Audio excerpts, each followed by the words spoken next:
Hello everyone, welcome to another mini blog. তো সেদিন গিয়েছিলাম আমরা সবাই মিলে শান্তিনিকেতন বেড়াতে। তো বর্ধমান থেকে শান্তিনিকেতন বেশিটা দূর না।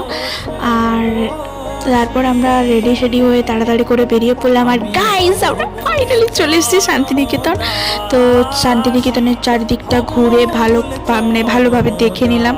মানে যদিও এর আগে আমি অনেকবারই শান্তিনিকেতন গিয়েছি, তবুও তোমাদের সাথে ভিডিও তো শেয়ার করতে পারিনি। আর এই গাছটা এত সুন্দর ছিল না গাইজ, আর এই এটা পুরো মাটির বাড়ি ছিল। আমি প্রথমে বিশ্বাস সত্যিই করতে পারিনি, তারপরে সবাই যখন বললো তখন বিশ্বাস হলো।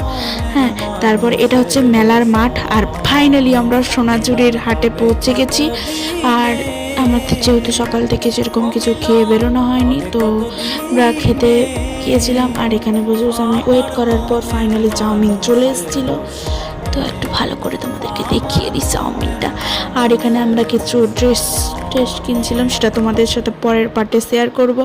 এখানে আমি নিয়ে নিয়েছিলাম সবথেকে ফেভারিট জাল জাল পেয়ারা মাখা। আর তারপরে করে নিয়েছিলাম আমরা একটু ডান্স, এখানকার মানে লোকনৃত্য যাকে বলে, একদম এদের সাথে ডান্স করতে আমার সত্যি খুব ভালো লাগে। তারপরে আর কিছুই না, গুড বাই। আজকে ব্লগটা এত দূরে ছিল।